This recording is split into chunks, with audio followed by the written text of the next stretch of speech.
I am very thrilled to welcome my wonderful guest today, who is J.D. Clark. And J.D. has a very interesting life to share with us. And he's also going to talk about his latest book, which is connected to the Agatha Christie novel, and he'll explain that in depth later on. But first of all, I just want to welcome you, Jay, and say it's wonderful to have you here. And I'd like to share a little bit about Jay's background, and then maybe I'll get you to expand on that as well, Jay, just so that we can get to know you before we start talking about your wonderful book. So, J.D. Clark, MD, grew up in Los Angeles where he attended military school as a boy. After serving as a missionary in Brazil for the Church of Jesus Christ of Latter-day Saints, he attended Brigham Young University where he met and married Pat Hogue, I hope I pronounced that correctly, of Blackfoot, Idaho. They graduated together in 1970, after which Jay went on to medical school and a residency in ophthalmology, a specialty in which he became board certified. Later, Jay founded Utah's first Medicare certified eye surgery center. He and Pat have 6 children, 26 grandchildren, wow, and 2 great-grandchildren. You look too young to have great-grandchildren, Jay. Hobbies include family activities, scuba diving, and music. So that's a very interesting journey that you've had in this lifetime. So please share with us a little more about your journey, Jay. Thank you. It's wonderful to be with you, and I salute you for what you are doing. I think that we have some common experiences in that in our lives, we have also had a tragedy. We lost our youngest son, and we have 23 grandchildren, by the way. We'd love to have had 26, but we stopped 3 short of that. But we do have 2 great-grandchildren, one on the way. And we found that as tragedy struck our family, that most were able to overcome them through personal strength and connecting with the divine. And as you teach so well, the ability to reach up to become your best self and draw from resources within, an ability to be able to find a spiritual strength. And yet there are a few who have found it difficult, and who, in losing hope, have needed physical evidence.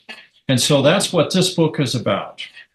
And if I might go on to say something then about the title, it comes from Agatha Christie's well-known, in fact, most famous novel that she wrote in 1939, entitled "And Then There Were None," which she described as the most difficult of all of her novels to write.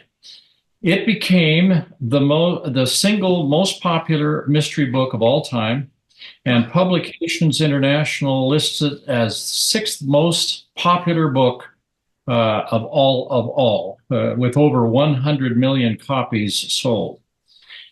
And I think that the reason is because it has such an interesting plot, not only in the mystery, but also as a parallel to life. In it, there are guests that are invited to an island. In the book, it's the rock off of the southwest coast of England, Soldier Island. But later in plays, it was also cast in an Iranian desert, as well as a mountaintop chalet, even an African safari. It's been reenacted many different times, in which guests are invited. None of them know each other, and they really don't even know who the host is. But it sounds like such a marvelous invitation that they go, thinking that it's going to be a wonderful summer holiday or a weekend getaway. And when they get there, they're surprised to find that their hosts are absent.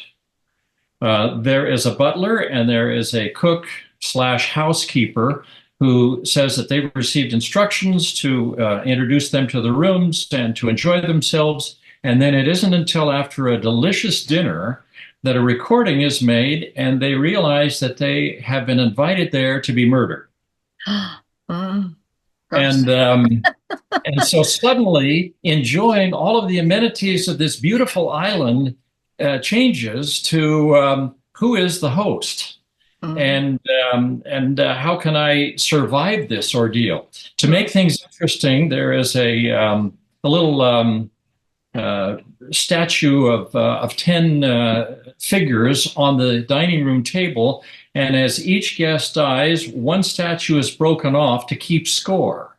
And it goes along with a poem, an old English poem, 10 Little Soldier Boys, or also used for a number of different scenarios. And so the real essence of the plot is who is the host? And in the movie, without wanting to spoil the ending, nevertheless, there are two survivors because they are able to follow the evidence, identify their host, and to find someone they can trust.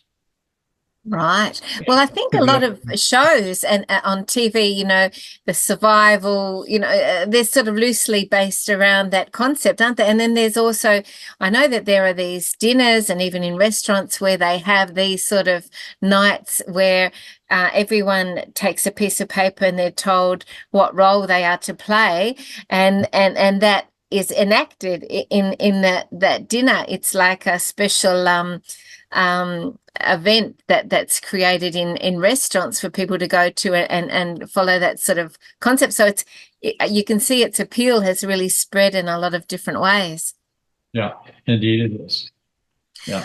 That's fascinating. I mean, I've never read the book myself, but to be the seventh most read book ever. Yeah, sixth actually is what Sixth. Oh, it's Publications incredible. International indicates. Wow. And what's really interesting is the parallel to life is that we can think of ourselves as guests on the planet Earth for a weekend, metaphorically Yes. speaking. And most of us at some point in time are curious enough to want to know who our host is, if there is one. First of all, establish is there a host? And if so, who is our host? And what is our host's design for us? Is it to kill Mm. us, like Agatha Christie's novel, or something else, And that perhaps? obviously is why it's had such an amazing impact on the planet. It's not just that superficial level of the story, but people are getting that depth to what's behind it and the sort of the substantial quality of what she's trying to say underneath and to just explore your life and all aspects of life at a much deeper level. Otherwise, it wouldn't have resonated so much with people unless they had that sort of connection. I think that's very interesting. So, Indeed. Yeah. Jay, I'd love to talk a little bit in more specifically about your book. So, the book description, I'll just read some information for my wonderful viewers here at Arise Humanity. So, the theme of, and then there were some, is drawn from Agatha Christie's best-selling novel, And Then There Were None, which highlights the radical change of guest behavior when they understand the true motive of their host. The novel's parallel to life is compelling, as you just explained. As mortals, we are invited to a weekend on planet Earth. Born into amnesia, most of us have a natural curiosity to know where we are, why we are here, who is our host, if any, and whether our host wants to kill us or exalt us. Accordingly, we pursue clues which our host has left us to help make sense of the worldviews competing for our attention. And then you go on to say, which is, what I want to explore now. Strangely, some people ignore clues along the way, preferring to spend their time enjoying the abundant amenities of their island paradise or commiserate over the scant supplies on their island prison until their time is up. Many people live lives with only a vague awareness of the claims that control their actions. Consciously or subconsciously, claims direct our worldviews, fundamental thinking, and day-to-day pursuits. Some people use the best available facts aligned with claims to form their worldviews, but others simply rely on personal preference. 3 20th century scientific discoveries greatly simplify our worldview search. Readers are invited to peruse these and other significant claims presented in this book in order to make an informed decision about the destiny to which their worldview leads. So, why is the concept of worldview so important relating to your book here, Jay? And thank you for that introduction, because the purpose of the book is to invite readers to consider what claims that control our lives. Consciously or subconsciously, everyone has a worldview. So this is beyond talking about religion. It's whether you live according to a religious faith or you live by philosophical principles that particularly appeal to you, or to scientific evidence. All of us have a worldview that many people are unable to express. I have found it interesting to talk to people and ask them, what is your worldview? Could you tell me about it? Or perhaps, if you'd like a little time, write a little page about it.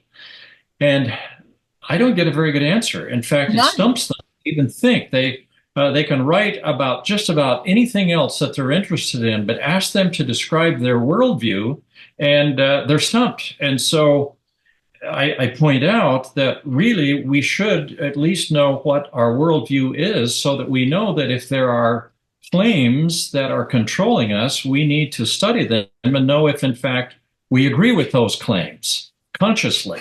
Or if in fact, if we really knew what the claims were that were controlling our lives, we might reconsider and maybe take a different course.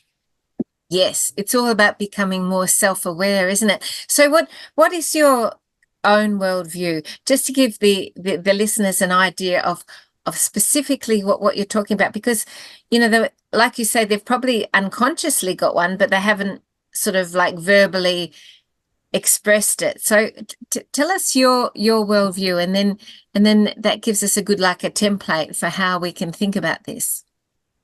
Okay, I will explain, and I do express my worldview in the book, but the reader is really encouraged to pursue the reader's own path of evidence, to at least make a conscious decision and not necessarily accept everything that I share. I begin with the question, is there a God? And I use scientific evidence and renowned scientists who begin with, did the universe have a beginning? And discuss the entire unfolding of the Big Bang and all of the things that came afterwards, when scientists were uncomfortable with the implications that the universe was created, that really made some scientists very uncomfortable, because having a steady state, eternal universe, uncreated, was much easier for science to deal with. But now suddenly scientists were having to cope with questions of, okay, then if it was created, what was the cause and who was behind it? So that's one question. Another question is that after it was created, there's been a tremendous amount of fine-tuning ongoing. It wasn't just a single event.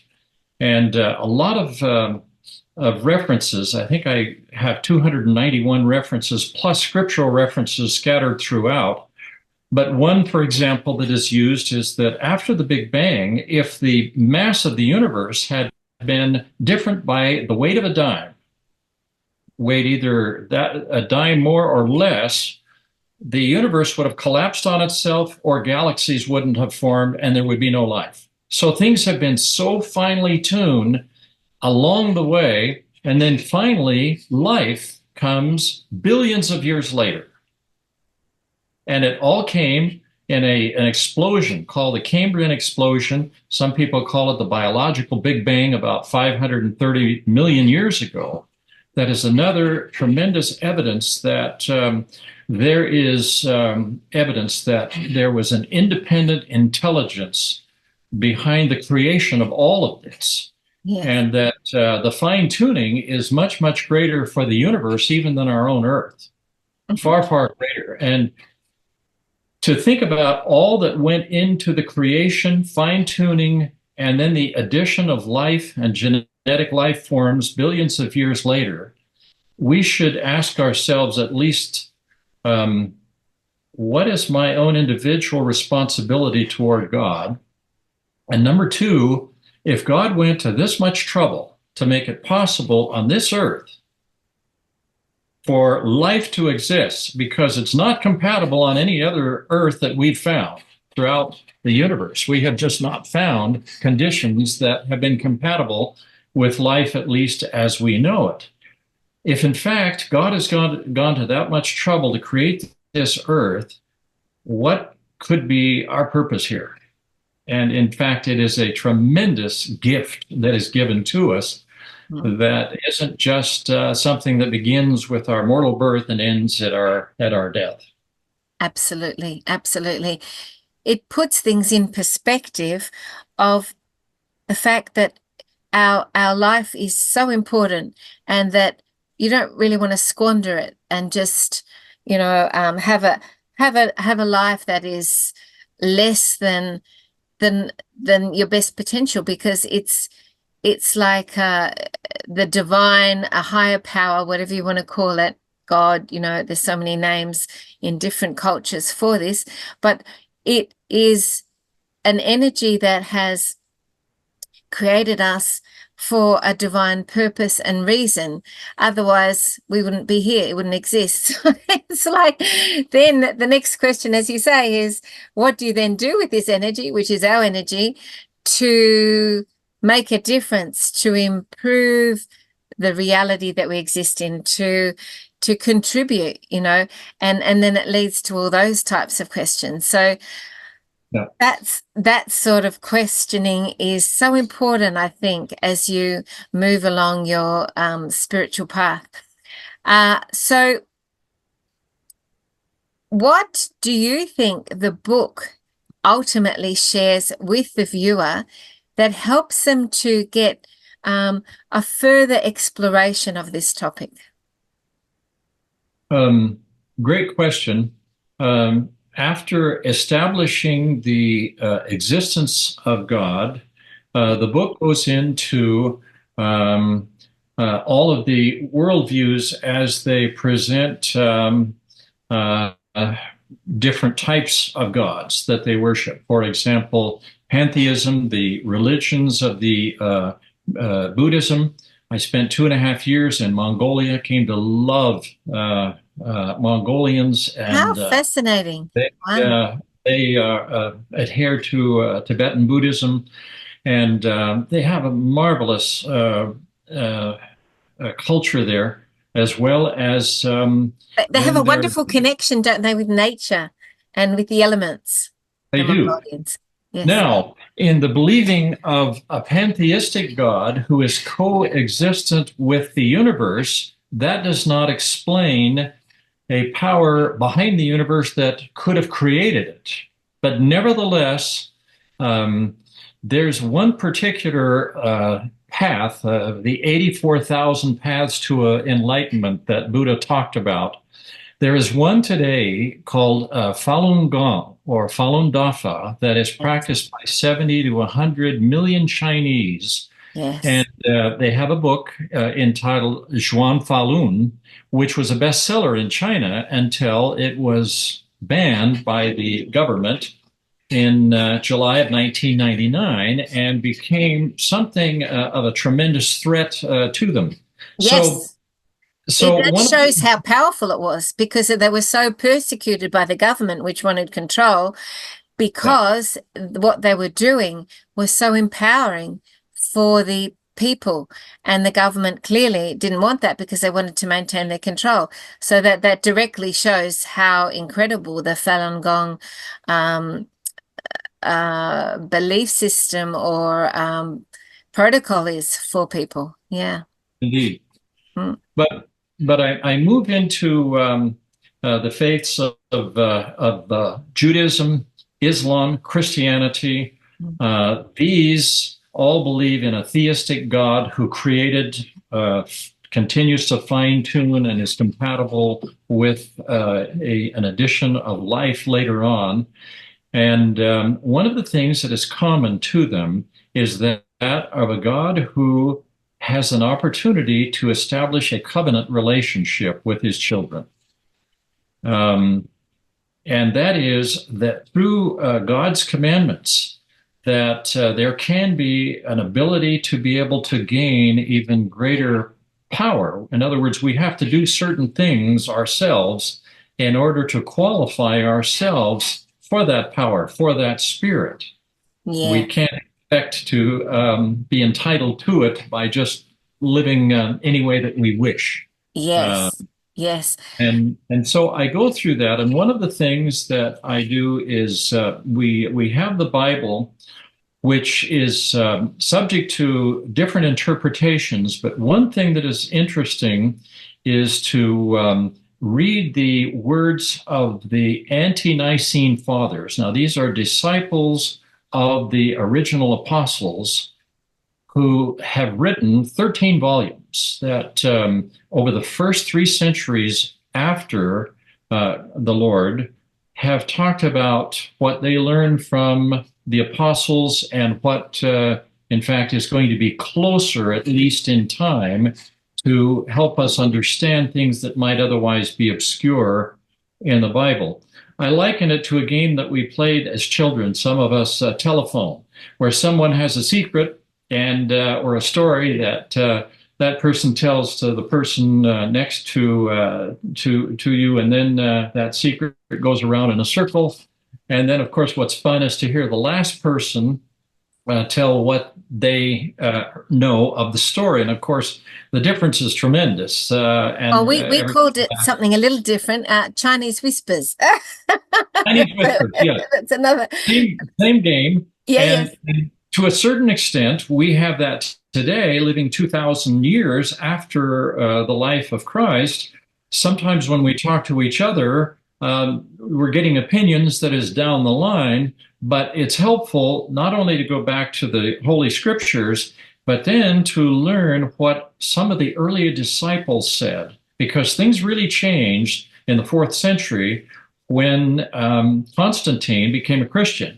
Yes, And King Constantinople changed a lot of yes, the Bible. Yes, and I go into the history of that yes. from the historical sources. He became the Pontifex Maximus, or the chief religious priest. Uh, Mm. it wasn't like a normal conversion where he submitted, but he was actually the head. And when the Council of Nicaea met and defined the nature of God, he had very, very strong input as to the definition in order to be able to accommodate all of his subjects from Greece, from Rome, who were polytheists. And then you had the kingdom of Judah and others. And so between him and then after the next few emperors, including his son, that followed him. Oh, I'm sorry, my dog's barking. Hold on 1 second. I'll just Oh, get to be that's fine. quiet. I'm delighted to hear your dog bark, because I've got one that I'm very surprised did not respond by hearing yours and reply. So They always want to be part of it, don't they? yeah. So yes, I'm sorry. We were talking Oh, about King Constantinople and how he was the big kahuna, and he wanted to have his I guess his perspective, the one that was listened to by everyone. And yeah. you were saying, sorry. And so from there, some of the original documents or early documents as to how the church was transformed during that particular time is very interesting in terms of claims.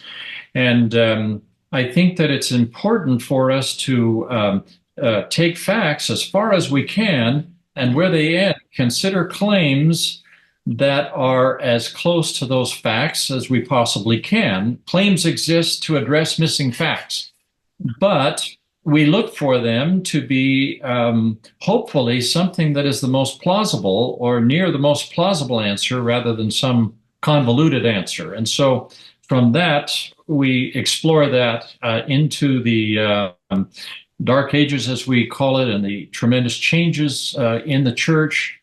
And then from there, some of the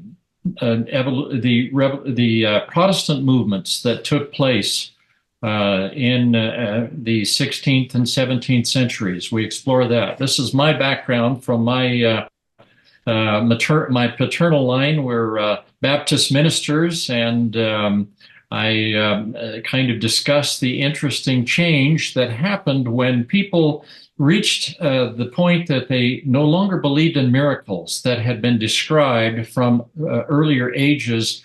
But the one thing that the evangelical movement espoused was the book. So I'd love to ask you, Jay, following on from what we were just saying, what inspired you with this book to create this book? Why did you think it was important?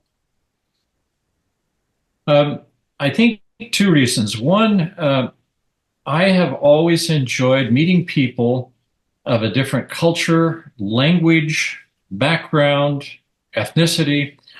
It began when I was in fifth grade at elementary school in Los Angeles, when I was very bored, and three young ladies moved into our school from Morocco. Oh. And part of the reason I was interested in them was because they were cute. But they represented, they didn't speak any English. They spoke Spanish, Arabic, and French, which just piqued my interest. And they were Muslim, and they were interested in learning about my Christian belief. I was interested in learning about Islam. And in a very respectful way, we learned about each other's customs. And I picked Spanish of the three because I figured that would be easier. And I have since then learned Spanish, Portuguese, a little Italian, little Russian, wonderful, French, and so forth. I've had an interest in language, but also in religions and any kind of belief in people. And I found that it has been something that has provided a way to encourage peace.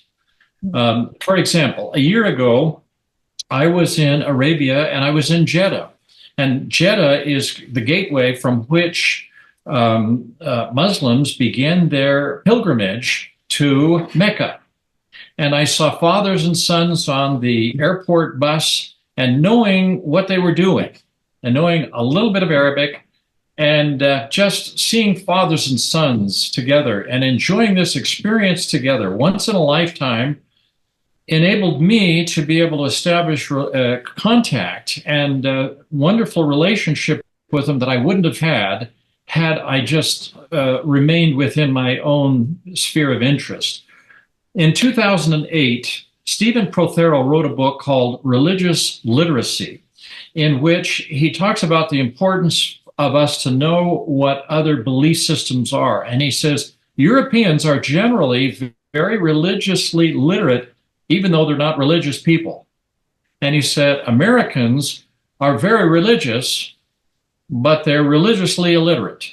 Very often they don't know what they believe. They've got a lot of zeal, but they don't really know if you ask them what it is they believe. And so my feeling was that, number one, it helps to break down barriers in understanding others, but it also goes a long way for us to understand ourselves, what we really believe, and not entirely accept, even though we have to respect the traditions of our fathers.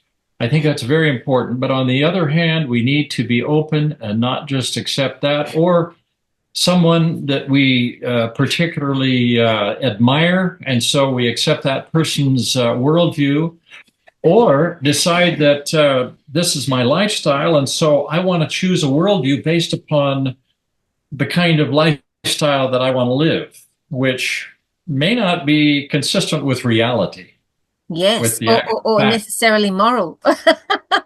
Yes, exactly. Yes, I So, I love what and you've just said. actually, well, the bottom line is my hope is to reach out to those who have at once had faith in a higher power, but that somehow felt overwhelmed because of a devastating experience and who weren't able to get through it and become stronger as a result of it, but to give up, who might be persuaded if they can see so much evidence for believing I can that give you an and example of that actually.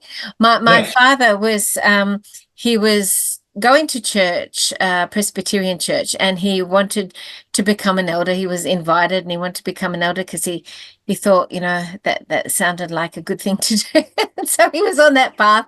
And then his mum died, and he was so upset about it that he was really annoyed at so-called God and thought, how could God do this to me when, I loved her so much and now she's gone. And then he was so mad at God that he left, didn't become an elder anymore, left the church, and just sort of refuted the whole concept of God, because he was annoyed that and upset, yeah.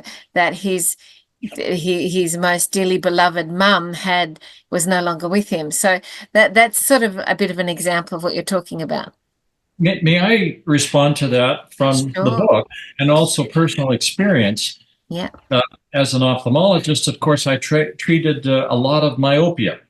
And Yes. through LASIK, people came and they wanted to be able to see without glasses at a distance. And so I became that became much of my career. But I found that in life, far more devastating than physical myopia is spiritual myopia, where we can see things only in terms of what we're going to eat or wear today, or even to the end of our life. And that the fact that God, whom we may have judged um, uh, incorrectly as the cause of the loss of a loved one, or in fact, some other tragedy that has occurred to us, uh, yet, on the other hand, we don't understand that through these kinds of experiences is how we grow. But another thing is that both science, as well as one author, a professor from Rutgers University, who looked at the original Jewish translation of the Bible, and he said that the original translation of the Bible showed that God did not create everything out of nothing, ex nihilo, but that he used pre-existing material that Mm. was here and he organized it. And that's both I established that from both a scientific as well as from a historical perspective of the original Hebrew, that really gets God off the hook in terms of his creating evil as well as good from that. The fact that he created and organized ex materia out of pre-existing materials. And I invite the reader to really study and consider that, because that makes a world of difference in terms of saying, well, God created everything, evil as well as good. And so anything evil that happens is God's fault, if that makes sense. Sure, sure. It really does get you to thinking, doesn't it, at a deeper level about our whole reality that we exist in. And so you have had such an interesting journey, and I think they say that every person has a good book in them, but you've written before, haven't you, as well? I have. I've Yes. written a series of talks that I have given over 20 years that Yes. I saved and compiled in a book called Spiritual Evolution, and Yes. about personal growth. I also wrote a book that was inspired by a son of mine, a personal search for understanding evolution and the Yes. scientific basis behind that. That basically really refutes, the natural selection is very much a fact, but science has not confirmed what Darwin had once hoped.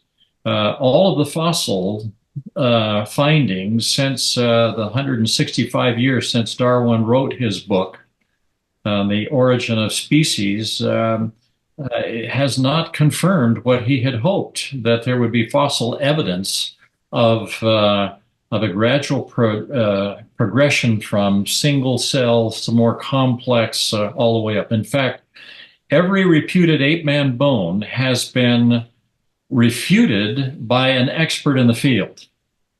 Definitely. Every, And I think people are finding that more and more, that a lot of the things that we have been traditionally taught that are true are actually have not been true. And they've been like based on an agenda that's been fed to us to create a certain effect in terms of the control of humanity, as an example. So, yeah, I think people are realizing that more and more, that all these sorts of things like the Darwinian theory they're sort of based on a certain perspective to get a result from humanity that was wanted by a certain group of people, elite, whatever you want to call them. Yeah. So I totally agree. In fact, a lot of truth has been inverted, but anyway, that's a whole other story. I believe. that's true. So And to your point, if I might say, that some sure. claims that we think are claims, when you go to the source, instead of those that are talking for someone else, you go to the source and find that they didn't claim that at all, or Yes. it was so changed that it basically completely refutes the claim. And so we really do need to study the origin of claims and then do our due diligence. I hear what you say. So going back to the very original source, absolutely. And so you have had such an interesting life, Jay. Tell me, what was perhaps one of your most profound experiences in your life that you can share with the viewers? Oh, that's There's hard to say. probably so many things you can answer. I think I would share maybe one thing that is from the book in terms of evidences that's probably more recent, and that is last year, my wife and I made two trips to Saudi Arabia and to Oman. And one of the things that we studied was the geographic basis for the claims made in the Book of Mormon. Now, the Book of Mormon is a book that was translated according to Joseph Smith, who was a 23-year-old young man at the time with a third grade education, who translated a book of 531 pages in less than 2 months. And there is so much in it in terms of doctrine, of Hebrewisms and other things. But besides that, geographic points of a family. Now, its purpose is as a second witness of Christ, not to refute, but to help as a second witness along with the Bible to establish the fact that Jesus of Nazareth indeed was the Christ. Mhm. And and so one of the things it begins with is a family who leaves Jerusalem 600 years BC and travels 1,700 miles along what today we know as the Frankincense Trail to the southern portion of the peninsula, then east to an oasis from which they built on the Indian Ocean. They built an ocean-worthy vessel, a ship, and crossed the ocean, and were among those who traveled to America. Critics view the Book of Mormon as a fabrication, that if not Joseph Smith, that it was perhaps some other one of his colleagues or another academician during his day who really was the author. But our study of going through and, for example, finding a 3-day journey from the beginning of the Red Sea this majestic valley that is described in the book with granite walls that go up 2,000 feet and a stream of water that comes through the middle of it. None of that was known in his day or for almost 200 years Mhm. until long after oil was discovered and even later. Both the American and Saudi governments said that Saudi Arabia is probably the largest country without a single perennial stream in it. And so that particular chapter of evidences are so powerful as to at least be very convincing that the Book of Mormon is an ancient record, not a modern one, and is worthy of at least consideration, of reading it as an ancient record. And so I invite the reader to consider that as well as other evidences from which to at least consider, along with so many other things. Yes.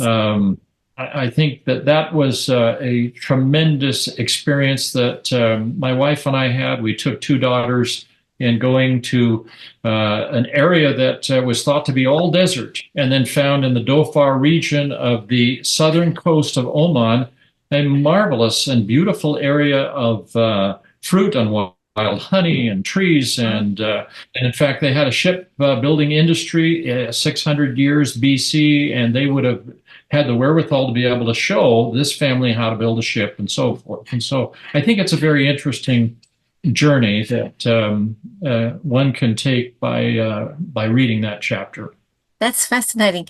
I was looking at your information too, and I just wanted to ask you, said you'd served as a stake president and currently serve as a temple sealer. What's a temple sealer? Thank you. Good question. In the Church of Jesus Christ of Latter-day Saints, we perform ordinances on behalf of our deceased ancestors, all ancestors who died without an opportunity to hear and make a choice to receive the gospel of Jesus Christ. Right. That's why we're very active in family research. We have the largest family research center in Salt Lake City, but it's something that we do worldwide. And a sealer is one who is given authority from the prophet of the church to be able to perform certain ordinances in the temple for people who are living, to seal them on earth and in heaven, which is also recorded, and then to also perform these ordinances, both from baptism is done, as well as receiving the Holy Ghost, and then higher ordinances, including sealing husband to wife and children for eternity. We believe that marriage and children are families that are bound eternally in the Lord's plan. Mhm. And so that is something that we perform on behalf of not only the living, but all who have ever lived and perhaps have not had an opportunity to be able to hear the gospel, which we believe they will hear in the spirit world after mortality. And then we on earth then perform the physical ordinance for them. Wow, that's fascinating. I never knew that. Ah, because I have done a technique with people where we do asking for forgiveness on behalf of the ancestors so that they're able to achieve a level of forgiveness that in the other realms they're not able to really ground in the same way as you can when it's being done from this earthly perspective. There's a certain level of impact that happens when you do it from the earthly realm, but if you've crossed over, you can't do it in the same way. So you can ask on behalf of your ancestors for unconditional forgiveness for everything that they've done. So in that sense, I totally understand or understand what you're talking about. Yeah. How liberating that is, forgiveness, isn't it? Exactly, exactly. Yeah. Well, you have had such an amazing journey, and you have so much wisdom and knowledge to share. I think what comes across for me with your book and your words is this incredible importance of people, no matter what religion, race, color, whatever, where they live around the world, for the ability for us to unite and to learn about one another, and to really take the time to not judge other people's cultures or perspectives, but to hear about them and expand our own way of thinking and our own vision through that knowledge. And I think that that message in itself is so needed in the world at the moment, because we're all very insular, and if people don't share our own beliefs or our own values or perspectives, we tend to just cut them off or block it out. And that is not really a way of moving forward progressively and honoring one another's differences, which is what we need if we're going to advance as a civilization and evolve. So Yeah. I love your focus on evolution. That's also my focus with Arise Humanity, the evolution of humanity. And I love what you're doing. So thank you so much for your life's work and for your perspective. Perhaps what would you like to share with the audience? We have a few more minutes, but what you like to share with the audience just as you're leaving today? What do you think is important to share with people listening today? I think in going back to the marvelous experiences that people must have had on Agatha Christie's island before they knew what they were there for. When they were Uh, oblivious. that's right. We seek we seek wonderful adventure, and Yes. there's nothing wrong with that. But one of the conclusions of the book is the quote from a modern day apostle whose name is Elder Neil A. Maxwell, who said, quote, "It is better to walk by faith and receive its quiet evidence of things not seen than to see extraordinary things and then stumble over ordinary challenges," end quote. So Yes.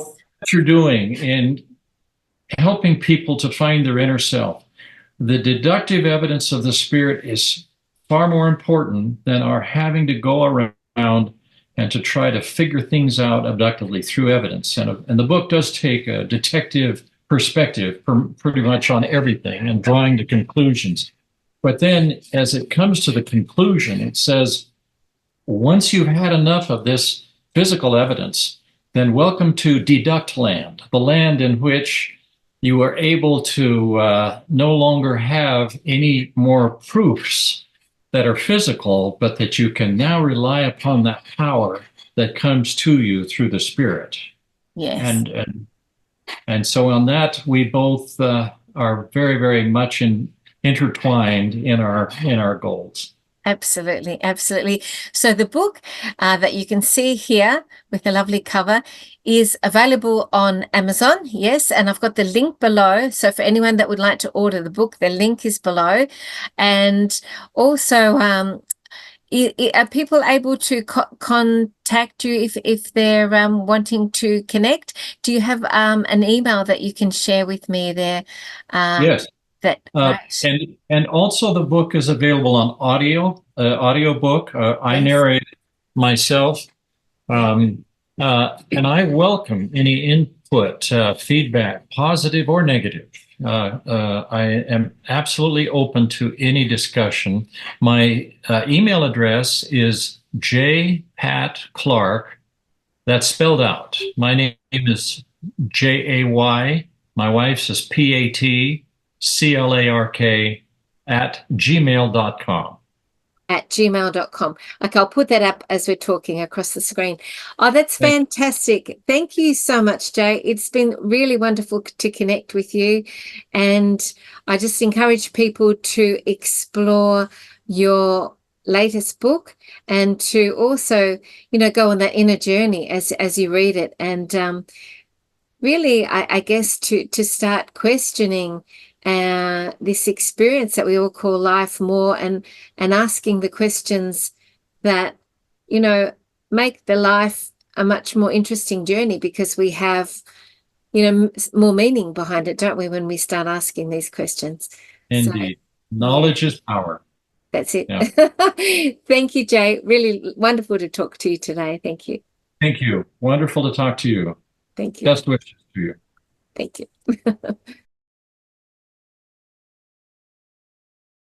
And I've got to tell you, just in a couple of hours, I'm going to a meeting here with at least 20 other people who have humanitarian projects to help the planet. And we're all going Oh, to discuss those and explore those and talk about them. And so it's very inspiring. my wife and I, as an ophthalmologist, she was my scrub assistant in surgery, Oh, and we were involved for 10 years in humanitarian projects throughout Central South America and Africa, where wow. the church would donate equipment. We would go there and train doctors and nurses and staff on surgery and then donate capital equipment. And it was marvelous to be able to see how grateful they were for that help. They would sometimes give us something that they would hand weave themselves that might take them 2 or 3 months of their income to give to us as gifts for what we gave them in giving them their sight. And one of the most difficult experiences I had was accepting a gift from someone who I could see really, really needed the money to be able to live on, and yet recognizing that it was their heart that they were giving. And so those are some of my most treasured gifts that I've ever received. But I have to say it's one of the most humbling experiences in life Absolutely. for people that are just so wonderful. And so your humanitarian efforts, we just really applaud you and all of those that you work with. Oh, thank you. Every Thank you. success. That's beautiful. Thank you. Thank you. Well, you've done an amazing job in this life too. So thank you for everything that you've done. Thank you very much.